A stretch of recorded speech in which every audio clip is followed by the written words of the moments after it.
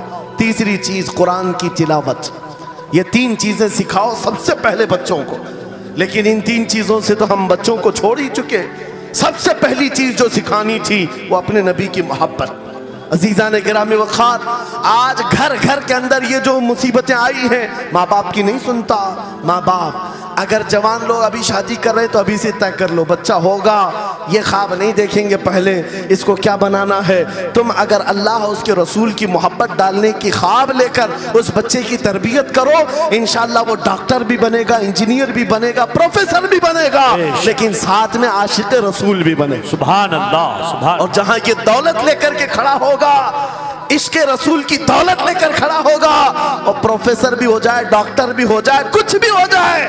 دیکھو مشائخ مارہا جن کے والدین نے ان کی تربیت کی، ان کو دنیاوی علوم کا ماہر تو بنایا ہے، لیکن آج تک آپ نے دیکھا کالج میں پڑھانے والا پروفیسر لاکھوں مریدین کی دستگیری بھی کر رہا ہو اور ان کی شریعت و طریقت کو بیان بھی کرتا ہو. بے شک. نعرہ تکبیر، نعرہ رسالت، فیضان حسن العلماء، فیضان حسن العلماء. تعلیم اسلام کانفرنس کے لیے، واہ واہ واہ، تعلیمات اسلام کے لیے یہ گھرانہ آئیڈیل ہے. میں مبالغہ آرائی نہیں کر رہا ہوں، مبالغہ آرائی نہیں کر رہا ہوں. جہاں پر ایک بیٹے کو باپ نے وقت کا ایک بڑا پروفیسر بنایا تمہارے اسی شہر کا، دوسرا بیٹا اگر انکم ٹیکس کا چیف بن چکا ہو، کیا بات. تیسرا اگر پولیس کی ڈپارٹمنٹ میں ڈی آئی جی یا بڑے عہدے پر پہنچا ہو، لیکن ہم نے ہر ایک کو دیکھا چاہے یہ دنیا کے کسی مقام پر جائیں، جب یہ اپنے اسلاف کی بارگاہ میں آتے ہیں تو سر جھکائے ہوئے شریعت کے طریقت کے سنگم نظر آتے. کیا بات. بے شک بے شک. اس لیے کہ ان کی تربیت صرف اور صرف ٹیوشن کے بہانے نہیں چھوڑ دی گئی تھی، لوگوں کی گود میں ڈال کر. جیسے آج لوگوں کو لگتا ہے بچے کو پڑھانے کے لیے مہنگی اسکول دے دو، اچھی سے اچھی اسکول، اور بچہ آئے تو شام میں ٹیوشن کے لیے کسی ٹیچر یا پروفیسر کو دے دو. بچہ تمہاری گود میں آیا ہی نہیں. سنڈے سنڈے تو باپ سے بچے کی ملاقات ہوتی ہے اور وہ بھی پکنک کے نام پہ ہوتی ہے. یہ حالات جب بچوں کے ساتھ تربیت کے ہوں گے تو یہ بچے جن سے تربیت حاصل کی ہے ان کے نقش قدم پر چلیں. لیکن تم اگر شریعت کا ٹرانسفر چاہتے ہو، اسکول بھی پڑھاؤ، ٹیوشن بھی پڑھاؤ، لیکن عشق رسول کی دولت اپنے سینے سے ان کے سینے میں ڈال. بالکل بے شک بے شک. عزیزان گرامی، میرا مولا فرماتا ہے وَقَضَى رَبُّكَ أَلَّا تَعْبُدُوا إِلَّا إِيَّاهُ وَبِالْوَالِدَيْنِ إِحْسَانًا. ماں باپ کے ساتھ بھلائی کا حکم میرا مولا فرماتا ہے. رب نے تمہارے فیصلہ کیا ہے اللہ کے سوا کسی کی عبادت نہ کرو، والدین کے ساتھ اچھا سلوک کرو. اور کیسا سلوک؟ وَلَا تَقُلْ لَهُمَا اُفٍّ وَلَا تَنْهَرْهُمَا، ان کو اف تک نہ کہو، ان کو جھڑک کر بات نہ کرو. نوجوانوں یاد رکھو، جس دن تم نے اپنی ماں یا اپنی باپ کو الٹا جواب دینا شروع کیا، اس دن سے تم پر رزق کے دروازے بند ہو جاتے ہیں، برکت کے دروازے بند ہو جاتے ہیں. اور یہ تو بڑی بات ہے، حضرت مولانا روم فرماتے ہیں ماں یا باپ بچے کو بات کرنے میں جس دن ڈرنے لگ جائے، پتہ نہیں میرا بیٹا کیا سمجھے گا بولوں، جس دن وہ تم سے بات کرنے میں ڈرنے لگ جائے، سمجھ لو دنیا کا سب سے برا دن تمہارا شروع ہو چکا ہے. اللہ اکبر. شروع ہو چکا ہے. ہونا تو یہ چاہیے کہ تمہاری جوانی نہیں، تمہاری عمر بیتنے کو آ گئی، اگر ماں باپ کو اللہ نے سلامت رکھا، چاہے وہ بوڑھے بستر مرض پر ہو، اس وقت بھی ادب کے بازو پھیلائے ہوئے ہو، ادب کے بازو. آپ کو پتا ہے صحابہ کرام بیٹھے، میرے آقا صلی اللہ علیہ وسلم، ایک خاتون آئی، رسول کھڑے ہو گئے، اپنی چادر بچھایا، اس خاتون کو بٹھایا. صحابہ کہتے ہیں ہم نے ایک خاتون کو، آئی ہوئی خاتون کو اتنا ادب کرتے ہوئے رسول اللہ کو پہلی بار دیکھ رہے تھے. وہ خاتون آئی، بیٹھی، مسکرائی، باتیں کی اور چلی گئی. صحابہ نے پوچھا یا رسول اللہ اس خاتون کا ادب کیا ہے؟ میرے آقا فرماتے ہیں یہ میری دائی، میری دودھ پلانے والی ماں حلیمہ سعدیہ، کیا بات. واہ واہ. پیدا ہوئے نہیں، دودھ پلائی ہوئی ماں کا یہ ادب میرے نبی نے سکھایا. یہ اخلاق قرآن کے ہیں میرے عزیزوں، قرآن کے ہیں. یاد رکھو نوجوانوں، ان بوڑھے ماں باپ کو آج جتنے لوگوں نے ترسایا ہے اور انہیں گھٹ گھٹ کر جینے پر مجبور کیا ہے، وہ آج کی رات توبہ کر کے جائیں، توبہ کر کے جائیں، مصافحہ کریں، ان کے ہاتھ چومیں. یہ تم سے کیا تمنا رکھتے ہیں؟ بس اتنی کہ تم اپنے پیروں پہ کھڑے ہو جاؤ، ڈھنگ کا کمانا سیکھ جاؤ. نوجوان کو ان کا ڈانٹنا برا لگنے لگتا ہے، ماں بار بار چلاتی ہے، باپ بار بار ڈانٹتا ہے، گھر چھوڑ کر بھاگ گیا، پھر اس کے بعد یاد رکھو اللہ تعالیٰ ایسے جوتوں پر تمہیں ڈال دیتا ہے جو تمہاری حیثیت کے بھی نہیں ہوتے، کم تر لوگ تمہیں ہانکتے رہتے ہیں. اس سے بہتر ہے ہمیں پیدا کی ہوئی ماں، ہمیں دودھ پلائی ہوئی ماں اگر ڈانٹتی ہے، کوستی ہے، مارتی ہے، یہ نعمت ہے. بے شک. ایک نوجوان کے بارے میں اکثر کہا کرتا، ہمارے ساؤتھ کا تھا، بڑا بگڑا ہوا، ماں میرے پاس آئی تھی، کہہ رہی تھی اس کو سمجھا لے میں بیوہ ہوں، میں بیوہ ہوں، اس کا باپ بچپن میں مر گیا، یہ بچہ 2 سال کا تھا، میرا شوہر مر گیا، میں گھروں کی پتیلیاں مانج مانج کر کے اس بچے کو بڑا کی ہوں، لیکن آج یہ اوباش بن گیا ہے. بدماشوں کی دوستی. میں نے اس نوجوان کو بلایا تھا، اپنے قریب کیا، سمجھایا، اللہ نے اس کو سمجھ دے دی.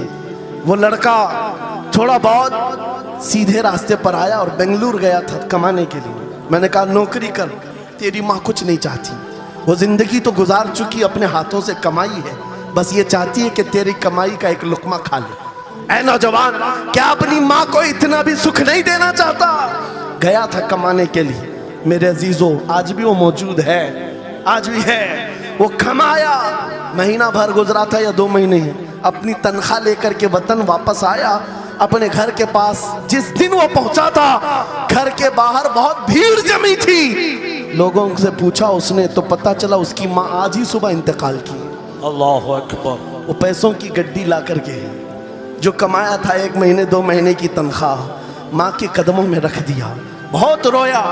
یہ بات میں تقریروں میں اس لیے کہتا ہوں، اس نے کئی بار کہا مفتی صاحب نوجوانوں کو صرف اتنی بات کہیں، میں اس عذاب میں روز مرتا ہوں، میری ماں زندگی بھر لوگوں کے جھوٹے مانچ کر کے مجھے کھلاتی رہی اور میں ایک لقمہ میری ماں کو کھلا نہ سکا. جس دن میں لایا تھا پیسے یہ تو دنیا سے چل پڑی. مجھے آج روز اس بات کا غم ستاتا ہے. آپ نوجوانوں سے خطاب کرتے ہیں، کم سے کم ان سے کہہ دیں کہ تمہارے ماں باپ زندہ ہیں، ہوش میں آ جاؤ، اپنے ہاتھوں سے ان کو کھلا تو سکو، ان کے ہاتھ پکڑ کر چلا تو سکو، اس لیے کہ دنیا کی عظیم نعمت ہے.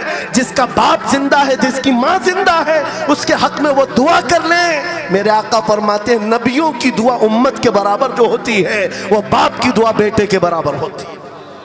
آج میں گفتگو سمیٹتا ہوں، ختم کر دیتا ہوں، اس لیے کہ اخلاق اسلام بہت وسیع موضوع ہے، بہت وسیع موضوع ہے، لیکن آپ کے لیے صرف اتنی بات کافی ہے. کہ قرآن کو چھوڑ کر کے اگر دوسری جگہ سیکھنے جاؤ گے تو مارے مارے پھرو گے۔ آج واپس آ جاؤ اسی قرآن پر جس کو میرے آقا نے ہمارے عروج کا ذریعہ بنایا ہے، ہماری ترقی کا راستہ بنایا ہے۔ جانتے ہو جب دنیا کے پاس پارلیمنٹ نہیں تھی، چلانے کے لیے اصول نہیں تھے، پوری دنیا کو قرآن نے اصول بتائے ہیں، قانون بتائے ہیں۔ اس ایک قرآن سے فقہ حنفی ملا، فقہ شافعی ملا، فقہ حنبلی ملا، فقہ مالکی ملا۔ یہ تو 4 میں نے نمونے بتائے، 1 2 نہیں، 18 فقہ کی تدوینات پوری دنیا میں موجود ہے۔ اس قرآن پر لکھی جانے والی تفسیروں کی تعداد پوری دنیا کی کتابوں سے سب سے زیادہ ہے۔ 700 تفسیروں کے نام میرے پاس موجود ہیں، ہر طرح سے الگ الگ تفسیر کی گئی ہے، دنیا کی مختلف زبانوں میں اس کے ترجمے کیے گئے۔ وہ ایک قرآن ایسا ہے جو آج بھی ببانگے دہل پوری دنیا کو چیلنج کر رہا ہے۔ اگر تم اللہ کی بات کو جھوٹا مانتے ہو، قرآن کی طرح ایک آیت لا کر کے بتا دو، ایک سورت لا کر کے بنا دو۔ آج دنیا ترقی بہت کر چکی ہوگی، ٹیکنالوجی پر یہ پابندے سلاسل کر چکی اور چاند پر کمندیں ڈال چکی، سورج کی شعاؤں کو قید کر کے کرنٹ بنا دیا ہو، سیال مادے سے دنیا نے کیمیکل بنا دیا، سب بنا دیا، لیکن ایک بات طے ہے، پورے انسان مل جائیں، پورے جنات مل جائیں، میرا مولا فرماتا ہے پھر بھی وہ قرآن کے مثل نہیں لا سکتے۔ بے شک بے شک، قرآن کے مثل نہیں لا سکتے۔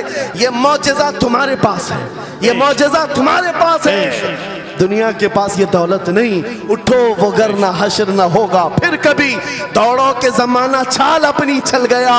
میرے عزیزو، آخری بات، یہ سارے علوم تو قرآن میں ہیں، اخلاق بھی قرآن میں ہیں، تجارت کے اصول بھی ہیں، شادی شدہ زندگی کے اصول بھی ہیں، ماں باپ کے ساتھ حسن سلوک بھی ہیں، بچوں کی تربیت بھی ہے، پڑوسیوں سے معاملات بھی ہیں، استاد و شاگرد کے حقوق بھی بیان کیے گئے ہیں۔ یہ سارے فیلڈ اپنی جگہ پر، لیکن قرآن کا جو غازہ ہے، قرآن کی جو روح ہے، قرآن کا جو خالص شہد ہے، وہ کیا ہے؟ قرآن پڑھنے والے کو سب سے بڑی دولت اگر کوئی ملتی ہے تو اپنے نبی سے بے انتہا عشق کرنے کی دولت ملتی ہے۔ آغاز سے اخیر تک قرآن ہے نعت مصطفیٰ، محبوب کے بیان کا کیسا انوکھا ڈھنگ ہے۔ جنید بغدادی کے زمانے میں ایک آرٹسٹ آیا تھا، ایک مصور، لوگوں کی منہ بولی تصویر کھینچتا تھا۔ اگر کوئی آتا اپنی محبوبہ کے بارے میں کہتا، اس کی آنکھیں ایسی، اس کی ناک ایسی، اس کی بھویں ایسی، اس کی پیشانیاں ایسی، وہ اسی طرح سے تصویر نکالتا تھا، آرٹسٹ تھا، اور لوگوں کی قطاریں لگی تھی اپنے اپنے محبوباؤں کی تصویریں نکالنے کے لیے، اس لیے کہ آپ کی طرح موبائل اس زمانے میں نہیں تھے جو ہر گھڑی کھینچ لیا کریں۔ وہ جنید بغدادی کا دور، آرٹسٹ تصویر نکالتا تھا۔ جب یہ بات پتہ چلی، حضرت جنید بغدادی بھی اس مصور کے گھر چلے گئے، لائن میں کھڑے ہو گئے۔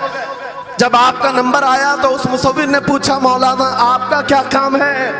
وقت کے سید الطائفہ، کہا میں نے سنا ہے تو لوگوں کے محبوباؤں کی تصویریں خوب بہو کھینچ کر دیتا ہے، میں چاہتا ہوں میرے بھی محبوب کی تصویر کھینچو۔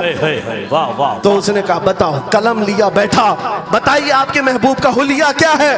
جنید بغدادی کہنے لگے، میرا محبوب کائنات کا سب سے حسین چہرہ رکھنے والا، جس کی بھویں ایسی تھی، جس کے گال ایسے تھے، جس کی پیشانی ایسی تھی، جس کے ہاتھ ایسے، جس کے پیر ایسے۔ اس مصور نے پوچھا بتاؤ نام کیا ہے؟ جنید بغدادی نے کہا محمد الرسول اللہ۔ اس مصور نے کہا رکو ذرا، یہ تصویر تو آلریڈی میرے پاس بنی بنائی رکھی ہے۔ جنید بغدادی نے کہا یہ کیسے؟